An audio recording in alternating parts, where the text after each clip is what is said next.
Hey, Aster here, and welcome to my first impressions of Honkai Star Rail as a non-Honkai fan. This is going to be a pretty fascinating video because I'm not going to be reading off of a script.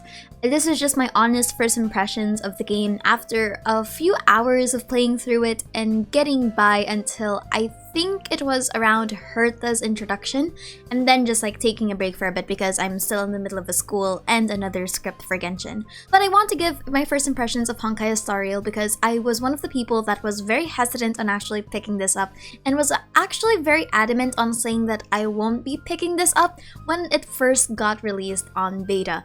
But because I found out that it was a turn-based RPG instead of the hack and slash like Honkai and Genshin, I was like, you know what? I'm going to give it a try. So this is my first impressions, and if you're someone like me that also doesn't know what they're getting into or someone that hasn't looked at any guides, then this is the video for you because these are my honest first impressions of Honkai Star Rail after 2 to 3 hours of playing.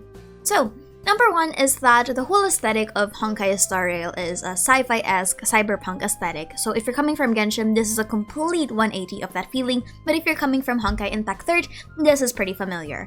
I'm not personally a fan of sci-fi cyberpunk because I like fantastical tropes a bit more, so this honestly gets a lot of getting used to personally for me.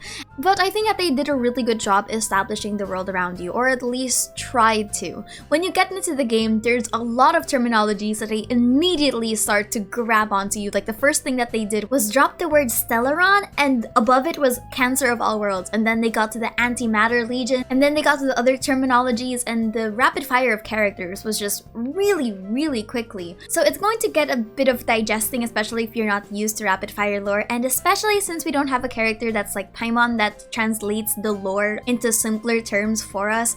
But I think that the overall aesthetic, lore, and build-up of Honkai Star Rail is pretty okay.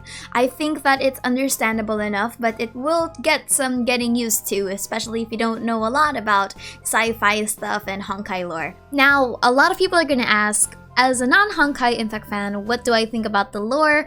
I think that it is perfectly fine. It makes sense and stands on its own, definitely. I think that execution of it was perfectly fine. You do not need to know the lore of Honkai to actually digest the lore of this, even though, in my opinion, I think it is pretty rapid fire. I think that there's also a lot more references here that I'm not about to catch because, one, I don't know the characters here that have the namesake shared with them. Like, I don't know who Himiko is from Honkai, so obviously I don't really have any connection to this Himiko. But if you're a non-Honkai Impact fan, you do not need to play Honkai Impact in order to actually understand the lore of this game, and I can say that confidently. Now, the next thing that I really wanted to talk about, and this is why I opened up this video, the turn-based combat is going to be a make or break for a lot of people that are playing this game, especially in the long term. Now, it's a very hypey game, and I want to preface that turn-based combat has a bit of a niche, especially in the gaming community. Turn-based combat has a lot of different mechanics and strategies compared to something like hacker-slasher games like Genshin Impact, especially if you're coming from the perspective of that game. Turn-based combat is slower and can feel horribly repetitive, especially with Star Rail's system only having 3 skills and mostly relying on passive talents. That's actually one of the things that I was pretty worried about, especially for a game like this, because most of the time, think about other turn-based combat games. Think of Persona, think of Final Fantasy, think of Dungeons & Dragons, that's a really good example.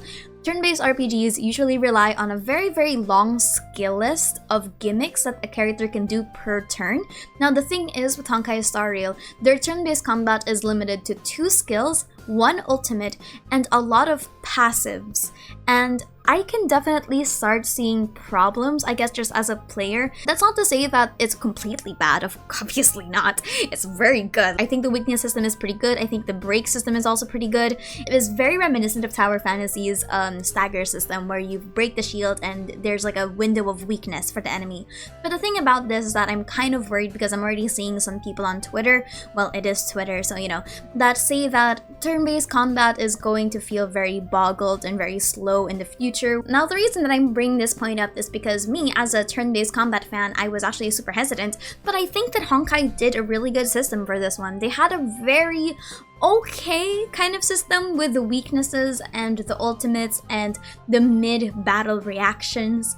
I personally think though that having only 2 abilities was very debilitating, especially now that I'm seeing a lot of people praise the skip and the auto battle. I was like, wait, this is a combat game. Why do you have an auto battle system? And I don't think they have an item system, so that's another thing that I'm kind of concerned about. I'm not sure. I haven't gotten past like Herda's simulated universe, so I'm not quite sure if they have an item system to incorporate a bit more interface. But if you're someone that's playing turn-based RPGs a lot, you're going to be kind of underwhelmed with the amount of things that you can do in combat. And if you're someone that's from a hacker-slasher kind of game like Genshin, that's very rapid fire, very stimulating, very quick, you're going to have to take a slow down pill and look at how to actually micromanage your turn-based RPGs. Number 3 is that my impressions of the Honkai Star Rail, like voice acting and the other graphics, is actually pretty good. I can already tell which voice actors they got for certain characters, and I'm super duper happy that the characters here feel like they can already feel like characters. I know that a lot of gacha games have this problem with oversaturating characters, and Genshin actually didn't have that much of a problem because it only kept its cast pretty tiny. Next is the wish system. Now, if you're going to be playing Honkai Star Rail, I'm just going to warn you this right now. The wish system, the first banner for the 50 pulls, it guarantees you 1 5-star, but that does not mean that you're going to get a 5-star when you finish all 50 of them. That was a mistake that I went into this game with because I had the very wrong preconceived notion like Tower of Fantasy where the bar would get full, or at least the bar would get full and you still get a 5-star. No, in this one, you're only guaranteed to get 1 5-star. If you get it on your 30th pull, for example, that does not mean that you're going to get another 5-star in the 50th pull. So you're going to need to remember that when you go into this. The wishing system though is pretty much similar to Genshin, but the wishing system is pretty good. I can't really say anything about the pity system. I think it's also really good that they now have a guaranteed picker. Like when you get 300 pulls, I think, on one of the banners, you are guaranteed to get a 5-star of your choice. Imagine if Genshin had something like that. That would be so whoa. I was also going to comment that they're very generous with what they have right now, but then I realized that this is the opening week. These are going to go away pretty soon, but at the same time, they're pretty generous when it comes to giving the beginner fates. And I think their level up system for their skills and characters is something that I like more than Genshin's linear progress. I like skill trees much better than level up this talent multiple times, like 10 times or something. I don't know, maybe it's just an illusion of choice, but it feels much better. It just feels much better. I can't particularly comment on other features in the game because 1, I haven't played it yet, so it wouldn't be fair, and 2 is that I do think that Honkai Star Rail has a very great start right now.